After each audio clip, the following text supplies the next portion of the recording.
Tabea Tuhan beserta kita. Shalom Bapak Ibu Saudara sekalian dikasih dalam Tuhan Yesus Kristus. Jumpa lagi, bagaimana kabar hari ini? Saya yakin percaya semua kita tetap dalam perlindungan Tuhan. Kasih sayangnya tetap menyertai kita senantiasa.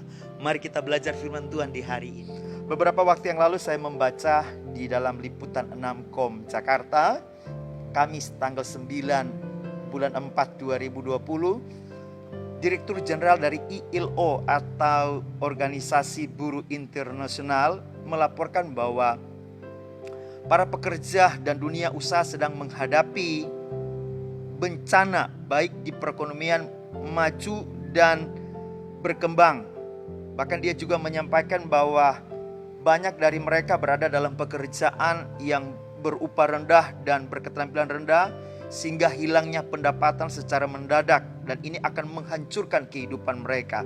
Demikian juga dituliskan di Jakarta, CNN Indonesia, Menteri Keuangan kita Ibu Sri Mulyani juga menyampaikan bahwa tingkat pengangguran akhir-akhir ini makin bertambah. Bahkan disampaikan sana pada tanggal 17 bulan 4 Jumat, Ibu Sri Mulyani berkata pekerja yang dirumahkan terutama dari bulan April terekam 1,24 juta dari pekerja di sektor formal. Dan kalau kita melihat hal ini, maka keadaan ini sementara mengalami hal-hal yang sangat sulit, saudara. Bapak Ibu dikasih dalam Tuhan Yesus, ini sebuah kenyataan yang harus kita hadapi. Dan kalau ini terus berlanjut, gelombang ini terus berlanjut, maka ke depan situasi ekonomi pendapatan akan semakin sangat sulit. Sehingga bagaimana kita sebagai orang percaya Tuhan menghadapi situasi yang sulit ini? Bagaimana kita menjadi orang-orang yang sungguh-sungguh memiliki tindakan yang benar, sehingga ketika masa sulit ini terjadi, kita benar-benar siap menghadapinya. Kalau kita berbicara tentang masa sulit, maka kita akan teringat pada waktu terjadinya kesulitan atau kelaparan di tanah Mesir. Maka seorang yang bernama Yusuf menyampaikan kepada Firaun supaya Firaun itu mencari seorang yang berakal budi dan bijaksana. Lalu kemudian Firaun meminta supaya Yusuf sebagai orang yang dipercayakan, karena dia dianggap bijaksana untuk menangani masa sulit tersebut. Karena itu dari kisah ini maka kita punya satu kesimpulan bahwa untuk menghadapi masa sulit dibutuhkan orang-orang yang bijaksana. Sekali lagi, orang-orang yang bijaksana. Dan ketika Yusuf menjadi penguasa di Mesir, maka masa sulit yang dialami oleh Mesir dan bangsa-bangsa sekitarnya bisa terlewatkan dengan baik. Kenapa? Karena ada orang-orang yang bijaksana. Oleh sebab itu hari ini kita akan belajar bijaksana menghadapi masa sulit. Kita menjadi orang-orang yang bijaksana supaya kita bisa menghadapi masa-masa sulit yang ada ini. Karena itu saya berharap mari kita belajar bersama-sama. Kita semua, Bapak Ibu Saudara sekalian dalam Tuhan Yesus Kristus, menjadi orang-orang yang bijaksana di dalam menghadapi masa yang sulit ini. Dan kita akan belajar dari Amsal pasal 30 ayatnya yang ke-24. Amsal pasal 30 ayat 24 berkata, ada 4 binatang yang terkecil di bumi tetapi yang sangat cekatan. Terjemahan lama berkata bahwa 4 perkara ini terkecil dalam dunia, akan tetapi tersangatlah ia bijaksana dan lengkaplah kepandaiannya. Ada 4 binatang, dikatakan sana 4 binatang terkecil di dunia, tapi tingkah lakunya itu sangat bijaksana. Sehingga 4 binatang yang kecil ini yang dianggap lemah, yang tidak diperhitungkan, tapi mereka bisa melewati hari-hari mereka. Mereka bisa melewati waktu demi waktu. Kesulitan-kesulitan yang mereka alami, mereka bisa melaluinya. Karena itu mari kita belajar dari 4 binatang ini supaya kita menjadi bijaksana seperti yang Tuhan kehendaki. Binatang yang pertama adalah di dalam ayatnya yang ke-25, yaitu semut. Ayat 25 berkata begini, semut bangsa yang tidak kuat tetapi yang menyediakan makanannya di musim panas. Binatang yang pertama adalah semut. Semut kita lihat adalah binatang yang kecil, binatang yang kelihatannya wah nggak punya kekuatan, dia lemah, dan itu Alkitab memberitahukan di sana dia tidak kuat. Ya, Alkitab berkata dia tidak kuat, tetapi dia ini bijaksana. Nah, dari semut kita belajar di dalam ayat 25 ini berkata menyediakan makanannya di musim panas. Di dalam Amsal pasal 6 ayat 6 sampai 8 berkata, "Hai pemalas, pergilah kepada semut, perhatikanlah lakunya dan jadilah bijak. Biarpun tidak ada pemimpinnya, pengaturnya atau penguasanya, ia menyediakan rotinya di musim panas dan mengumpulkan makanannya pada waktu panen." Apa yang dilakukan oleh semut ini adalah sesuatu yang bijaksana. Kenapa? Karena walaupun dia tidak kuat, tidak ada pemimpinnya, tidak ada yang mengaturnya, tidak ada penguasanya, tapi dia menyediakan makanannya pada musim panas, menyediakan rotinya di musim panas dan mengumpulkan makanannya pada waktu panen. Nah, apa yang dilakukan oleh semut ini, kita bisa tahu tindakan yang bijaksana adalah tindakan yang rajin seperti semut. Rajin untuk apa? Untuk menyediakan makanan, persediaan makanan pokok pada masa-masa di mana hal itu bisa dikerjakan. Pada musim panas. Sebab akan datang musim dingin, dia tidak bisa berbuat apa-apa lagi. Nah, di musim panas itu dia memanfaatkan waktu itu untuk apa? Untuk supaya menyediakan persediaan makanan, sesuatu kebutuhan pokok. Nah, dari semut kita belajar orang yang bijak adalah orang yang memanfaatkan waktu sebaik-baiknya. Supaya apa? Supaya dia melakukan hal-hal yang benar, yang tepat. Di dalam Pengkhotbah pasal 3 berkata, untuk segala sesuatu ada masanya, untuk apapun di bawah langit ada waktunya. Ayat 6 berkata, ada waktu untuk mencari, ada waktu untuk membiarkan rugi, ada waktu untuk menyimpan, ada waktu untuk membuang. Ketika kesulitan ini mulai terjadi, hari-hari ke depan adalah hari-hari yang kita tidak tahu apa yang akan terjadi, karena semua ada dalam tangan Tuhan. Tetapi kalau ke depan ini makin sulit, maka kita harus jadi bijaksana sejak sekarang. Waktu yang ada ini kita manfaatkan sebaik-baiknya untuk persediaan kebutuhan pokok kita. Dan orang yang bijaksana adalah orang yang mempergunakan waktu itu dengan sebaik-baiknya. Rasul Paulus berkata kepada jemaat di Efesus pasal 5 ayatnya yang ke-15 sampai ayatnya ke-17 berkata, karena itu perhatikanlah dengan saksama bagaimana kamu hidup, janganlah seperti orang bebal, tetapi seperti orang arif. Terjemahan bahasa Indonesia sehari-hari berkata, orang-orang yang bijak. Dan pergunakanlah waktu yang ada, karena hari-hari ini adalah jahat. Sebab itu janganlah kamu bodoh, tetapi usahakanlah kamu supaya kamu mengerti kehendak Tuhan. Orang bijak adalah orang yang mempergunakan waktu ini sebaik-baiknya, seperti semut tadi. Pada musim panas dia mempergunakan waktu itu sebaik-baiknya, mengumpulkan persediaan makanan. Nah, kita sebagai orang percaya Tuhan, waktu-waktu ini firman Tuhan berkata, waktu-waktu ini, hari-hari inilah hari-hari yang jahat. Karena itu mari kita mempergunakan waktu yang ada ini dengan bijaksana, di mana kita mengusahakan di waktu-waktu ini kita mengerti kehendak Tuhan. Ya. Semut tadi menyiapkan atau menyediakan makanan pokok. Supaya apa? Supaya ketika masuk pada masa sulitnya, masuk pada musim dinginnya, kebutuhan pokoknya terpenuhi. Orang percaya Tuhan pun hari-hari ini harus punya persediaan kebutuhan pokok. Supaya apa? Supaya kita mempunyai kekuatan.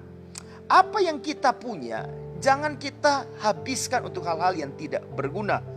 Di dalam firman Tuhan berkata bahwa kebutuhan utama kita, kebutuhan pokok kita sebagai orang percaya Tuhan ada di dalam Yeremia pasal 15 ayatnya yang ke-16. Yeremia 15 ayat 16 berkata begini, apabila aku bertemu dengan perkataan-perkataanmu, maka aku menikmatinya.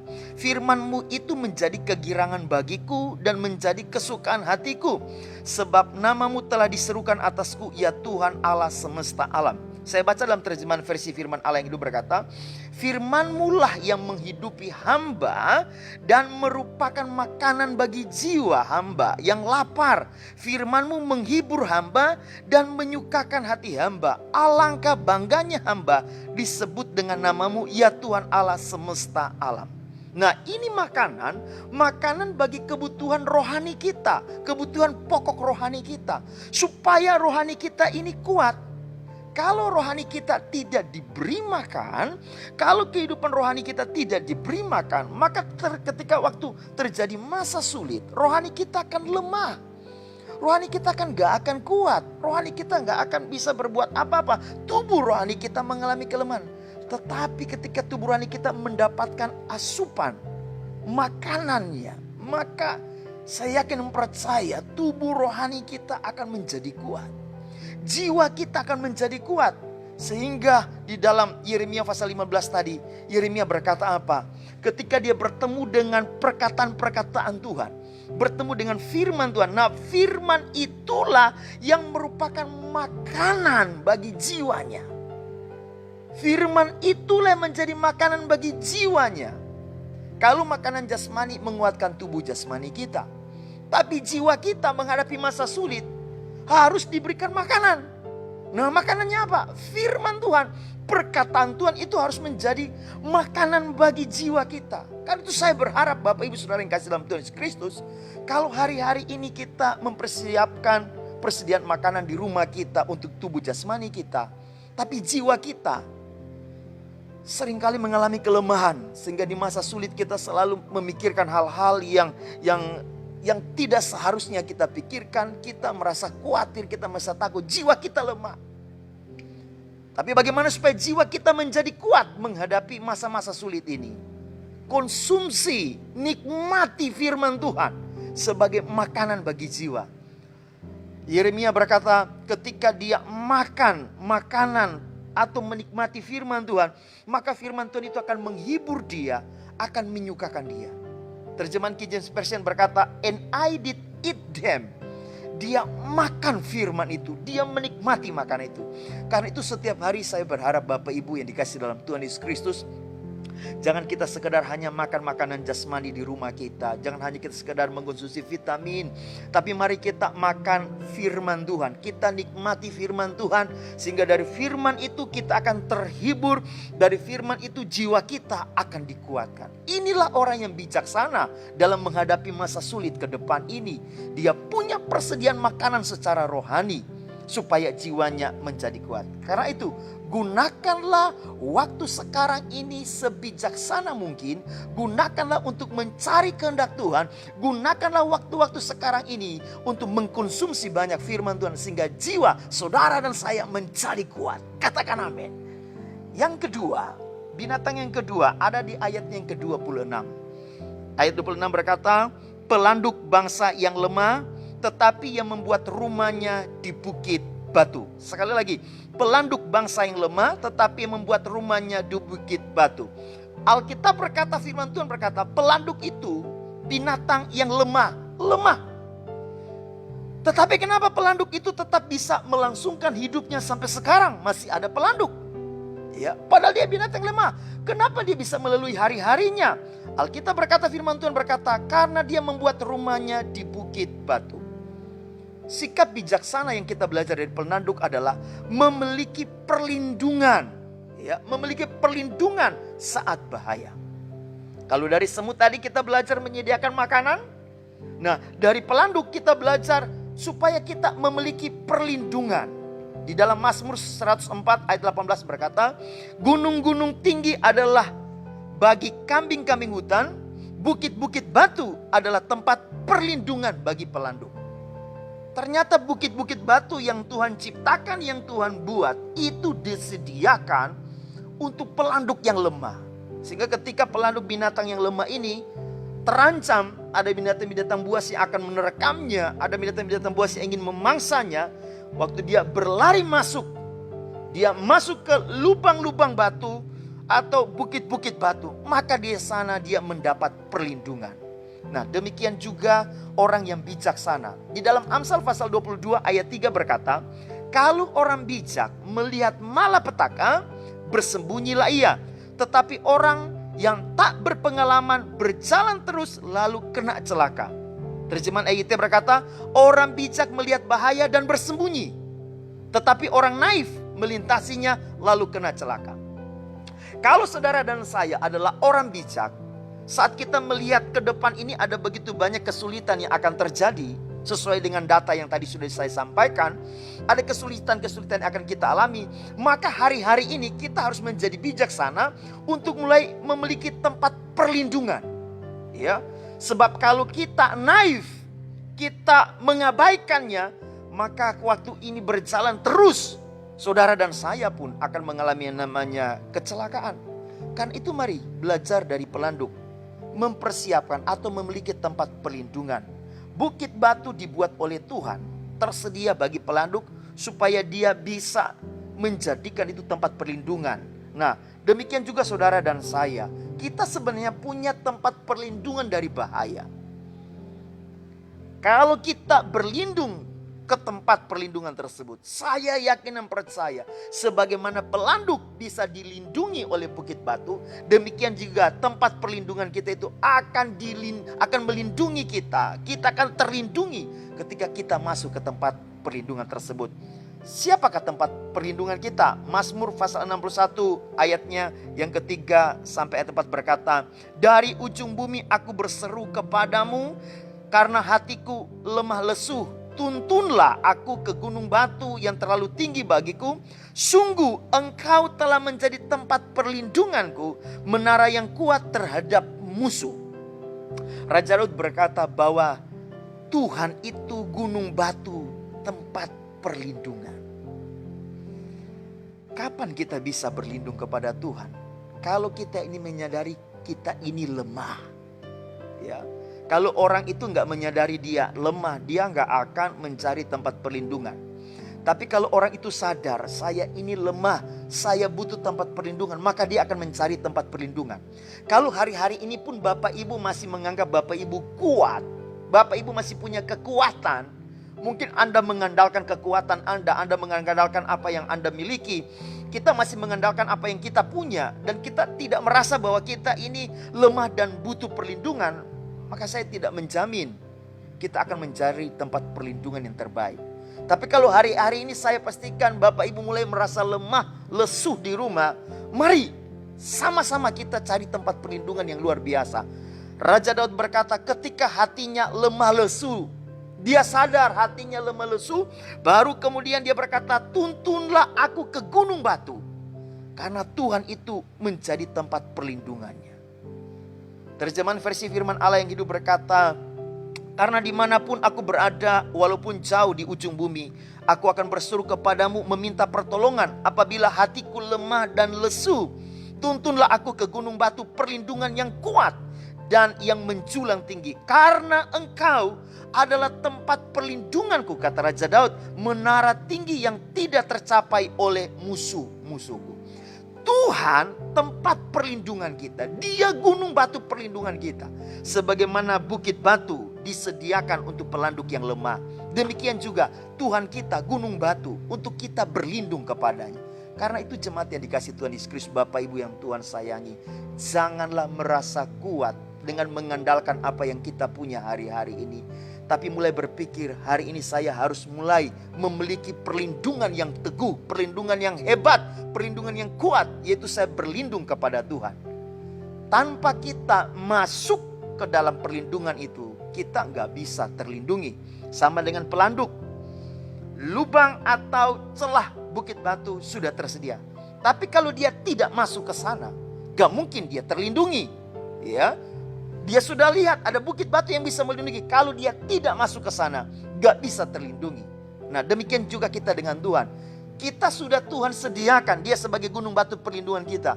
Tapi kita harus masuk ke sana untuk berlindung kepadanya. Dan bagaimana caranya supaya kita masuk ke sana, ke tempat perlindungan Tuhan? Tadi Raja Daud berkata, aku berseru.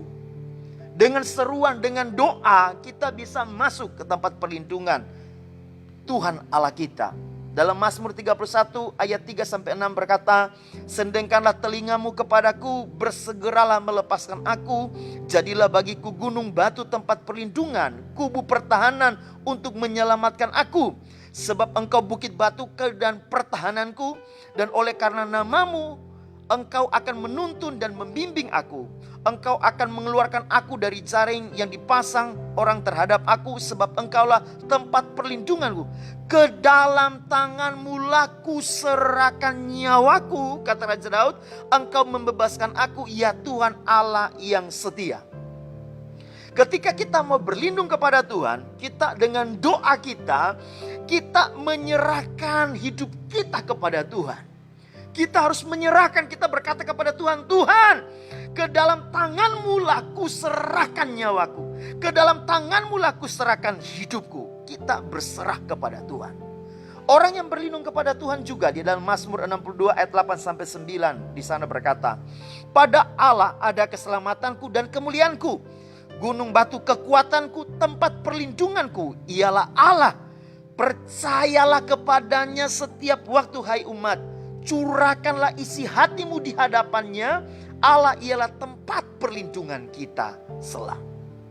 Firman Tuhan berkata, Raja Daud berkata, gunung batu kekuatanku, tempat perlindunganku ialah Allah. Percayalah kepadanya setiap waktu. Ya. Kalau kita menjadikan Tuhan sebagai gunung batu perlindungan kita, setiap waktu, setiap saat kita harus percaya kepadanya. Dan firman Tuhan berkata, curahkanlah isi hatimu di hadapannya. Curahkanlah isi hatimu di hadapannya. Kalau Bapak Ibu Saudara sekalian dikasih dalam Tuhan Yesus Kristus, menjadikan Tuhan sebagai gunung batu tempat perlindungan kita, ketika kita percaya kepadanya, maka kita mencurahkan isi hati kita kepadanya. Curahkan. Sampaikan apa yang ada dalam hati kita. Sampaikan, dikeluarkan, disampaikan, dicurahkan. Ya, ketakutan kita dicurahkan.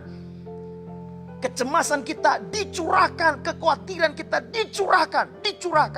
Sebab Allah menjadi tempat perlindungan kita yang kita percayai. Karena itu jemaat yang dikasih dalam Tuhan Yesus Kristus, kita tidak bisa berlindung kepada Allah kalau kita tidak mencurahkan isi hati kita yang selama ini menghambat untuk kita percaya kepadanya. Jadikan Tuhan Allah sebagai tempat perlindunganmu. Melalui doa engkau serahkan hidupmu kepada Tuhan. Dan setiap hari, setiap saat percaya kepadanya. Curahkan segala sesuatu yang ada di isi hatimu, yang menghalangi untuk engkau percaya kepada Tuhan. Yang ketiga, di ayatnya yang ke-27, binatang yang ketiga, belalang yang tidak mempunyai raja, namun semuanya berbaris dengan teratur. Binatang yang ketiga adalah belalang. Dikatakan sana, belalang tidak mempunyai raja, tetapi semua mereka itu bisa berbaris dengan teratur.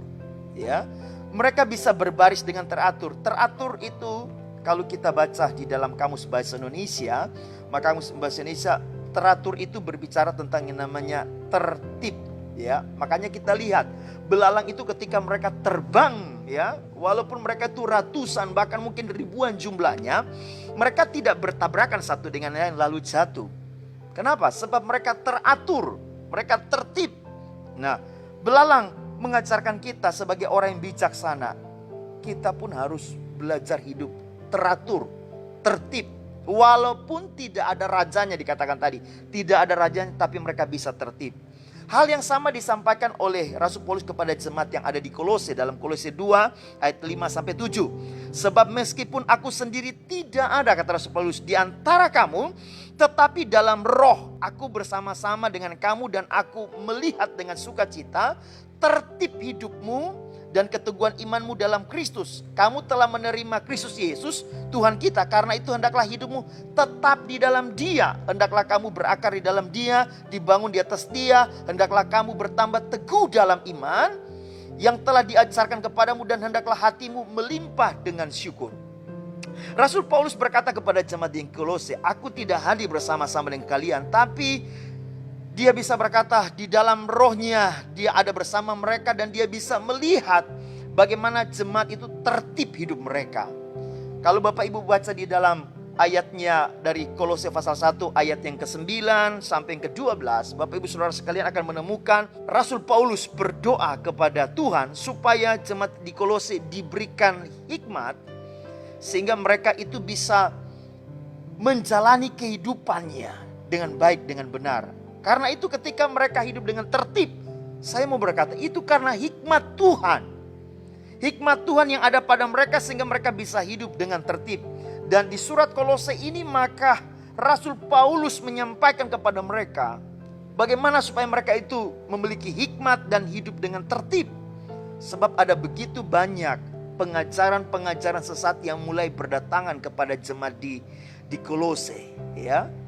Mulai banyak ajaran-ajaran yang menyesatkan.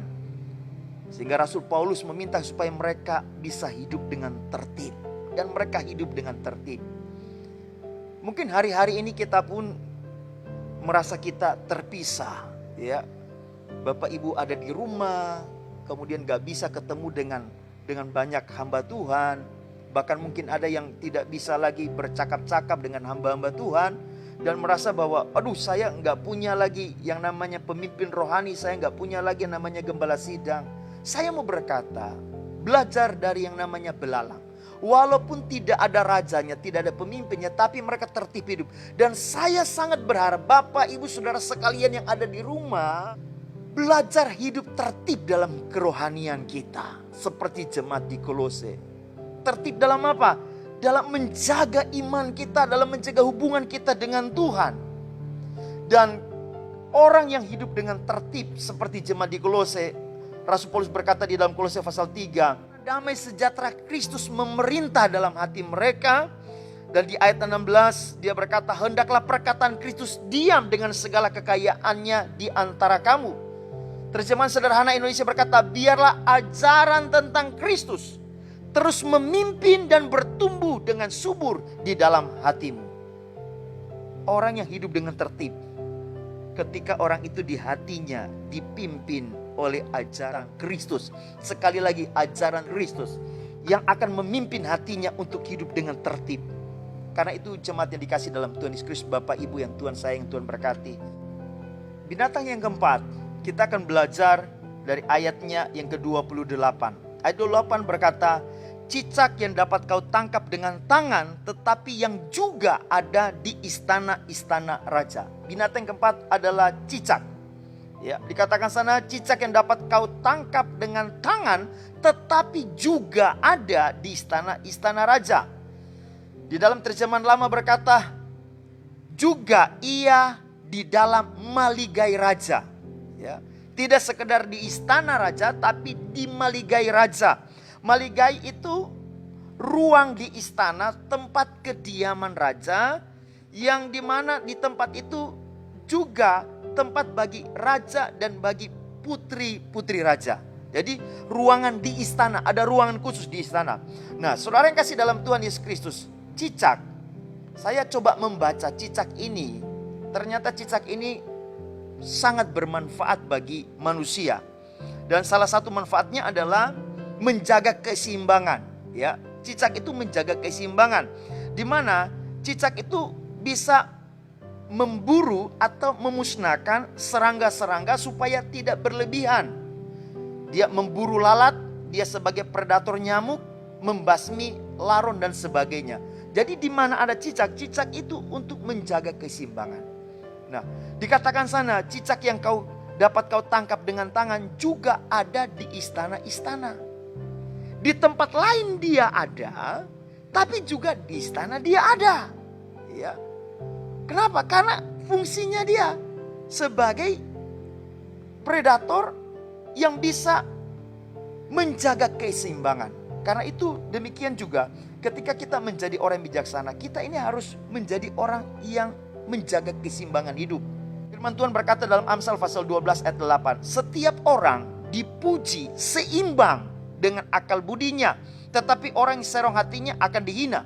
Bahasa Indonesia sehari-hari berkata, orang dipuji sesuai dengan kebijaksanaannya, orang dihina sesuai dengan kedunguannya. Ya, jadi orang yang bijaksana adalah orang yang menjaga keseimbangan, sebab dia tahu kalau dia makin bertambah bijak, maka dia akan dipuji seimbang dengan kebijaksanaannya. Tapi kalau dia itu serong hatinya, dia akan dihina.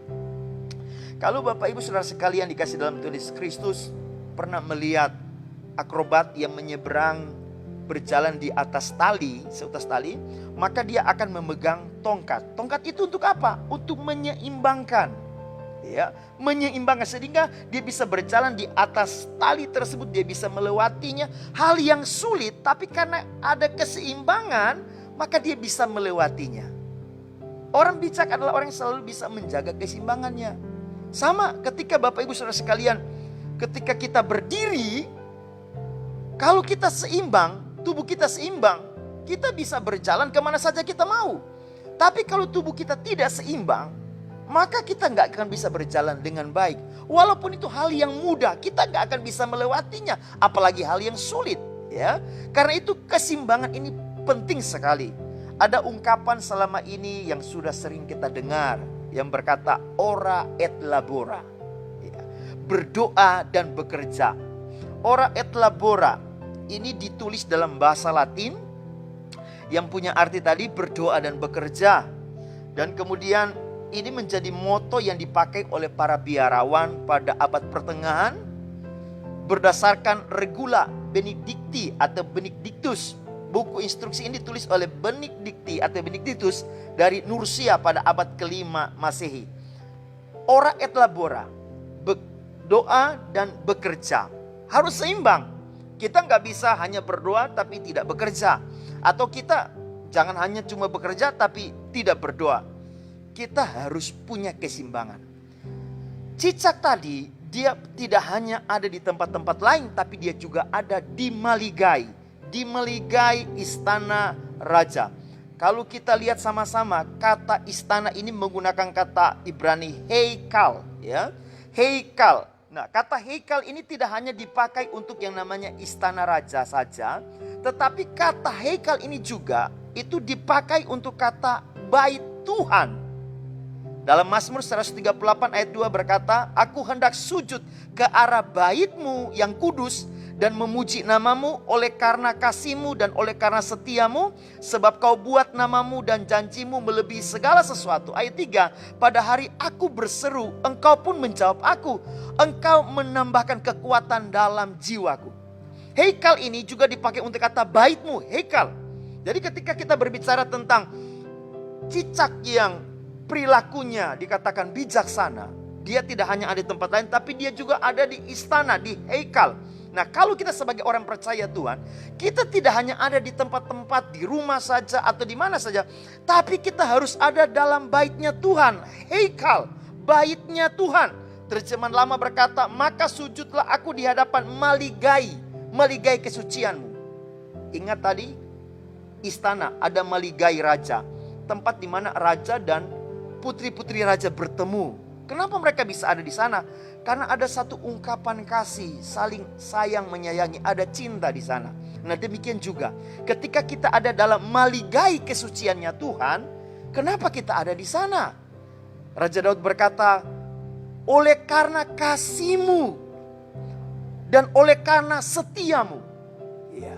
Kenapa kita harus ada di maligainya raja, di maligainya Tuhan? Tuhan itu raja di atas segala raja. Kenapa kita harus ada dalam bait sucinya? Kenapa kita harus ada dalam heikalnya Tuhan? Karena kita akan temukan di sana kasih setia Tuhan. Kita akan menemukan kasih-Nya, kita akan menemukan kemurahan-Nya ketika kita ada di dalam baitnya Tuhan. Dan mungkin kita berpikir, bagaimana supaya saya bisa ada dalam baitnya Tuhan? Sedangkan hari-hari ini saya tidak bisa ke gereja. Kita berpikir kadang-kala gereja adalah baitnya Tuhan. Tapi bagaimana kita supaya ada di dalam bait kudusnya Tuhan? Raja Daud tadi berkata, aku hendak sujud ke arah bait-Mu. Berarti dia tidak ada di dalam bait Allah yang di Yerusalem. Tapi dia sujud menggunakan kata Ibrani saka. Saka artinya menyembah, sujud menyembah. Berarti kalau kita mau ada dalam bait kudusnya Tuhan, dalam maligainya Tuhan, maka kita harus menyembah Dia. Dalam penyembahan kita ada di dalam maligainya raja di atas segala raja, yaitu Tuhan kita. Kan itu jemaat yang dikasih dalam Tuhan Yesus Kristus, hari-hari ini jangan hanya kita sibuk di tempat pekerjaan. Jangan kita hanya sibuk di tempat-tempat yang lain, atau sibuk di depan televisi, atau hanya berdiam di kamar saja. Tapi mari kita harus seimbang. Kita harus juga memberikan waktu kita untuk ada dalam bait kudusnya Tuhan, dalam maligai raja di atas segala raja. Kenapa? Sebab ketika kita ada di sana, kita akan temukan kasih-Nya, kita akan temukan setianya, dan dikatakan di ayat yang ketiga sana, pada waktu kita berseru kepadanya, kita mulai berdoa kepadanya, maka Tuhan akan menguatkan jiwa kita. Jiwa kita akan dikuatkan. Versi firman Allah yang hidup berkata, Engkau menjawab aku dan memberi aku kekuatan yang kuperlukan dalam jiwaku. Bahasa Indonesia sehari-hari berkata, Kau kuatkan hatiku sehingga aku menjadi berani. Ya, karena itu jemaat yang dikasih dalam Tuhan Yesus Kristus, saudara sekalian yang Tuhan sayang, yang Tuhan berkati, jadikanlah hidup kita ini menjadi seimbang. Kita sibuk dengan pekerjaan, tapi jangan lupa, ora et labora, berdoa. Kita menyembah Tuhan, ya, supaya kita juga ada di dalam meligai raja di atas segala raja, dan di sana kita akan mendapat kasih-Nya. Di sana juga Dia akan menguatkan jiwa kita sehingga kita menjadi berani. Kita berani menghadapi masa sulit. Kenapa? Karena kita memiliki keseimbangan. Ingat tadi ilustrasi seorang akrobat yang melewati seutas tali yang sulit. Tapi ketika dia menyeimbangkan dirinya dengan tongkat, maka dia bisa melewatinya. Karena itu jemaat dikasih dalam Tuhan Yesus Kristus, saya berharap mari hari-hari ini dalam menghadapi masa-masa sulit ke depan. Kita tidak tahu apa yang akan terjadi, semua ada dalam tangan Tuhan. Tapi kita harus menjadi orang yang bijaksana, belajar seperti semut. Mulai hari-hari ini mempersiapkan diri, punya persediaan makanan. Makanan sudah kita sediakan secara jasmani, tapi persediaan makanan rohani. Firman Tuhan berkata, firman itu menjadi makanan bagi jiwa kita. Firman itu makanan bagi jiwa kita. Yang kedua, belajar dari binatang pelanduk. Pelanduk dia lemah tapi dia memiliki tempat perlindungan. Hari-hari ini juga ayo kita mulai menyediakan tempat perlindungan kita. Tuhan gunung batu tempat perlindungan kita. Setiap hari berdoa kepadanya, setiap hari berseru kepadanya. Curahkan isi hatimu, percaya Dia setiap saat. Yang ketiga, belajar dari belalang. Belalang bisa mengatur diri sendiri untuk tertib. Hari-hari ini saya berharap Bapak Ibu Saudara sekalian dikasih Tuhan Yesus Kristus, mulai tertib rohani kita. Mulai tertib walaupun kita tidak punya pemimpin rohani, ya, yang secara langsung bisa kita lihat, bisa ketemu. Tapi hari-hari di mana Anda berada, di rumah, dimanapun Anda berada, belajar untuk bisa mengatur diri sendiri, tertib secara rohani. Biarkan damai sejahtera Allah menguasai hati kita, dan hati kita terus dipimpin dengan perkataan, dengan firman Tuhan, supaya kita tertib. Ikut firman Tuhan, ikut firman Tuhan, ikut firman Tuhan. Dan yang keempat, miliki keseimbangan dalam hidup ini seperti cicak, ya. Kita menjaga keseimbangan hidup kita. Kita menjaga kesehatan jasmani kita, tapi rohani pun harus kita jaga. Kita menjaga pekerjaan kita, tapi jangan lupa kita juga berdoa. Kita menjaga semua aktivitas kita, tapi jangan lupa kita harus ada dalam meligai raja di atas segala raja. Tuhan yang hebat itu, kita harus ada di dalam meligainya. Dengan apa? Dengan kita menyembah Dia. Dengan apa? Kita berseru kepadanya. Maka kita akan temukan kasih-Nya, temukan cintanya, temukan kemurahannya. Dan Dia akan menguatkan hati kita, sehingga kita punya keberanian menghadapi masa-masa yang sulit. Demikianlah firman Tuhan pada hari ini. Kiranya Tuhan Yesus memberkati kita semuanya, dimanapun Bapak Ibu berada. Damai sejahtera Allah menguasai kita semua. Dan tabea.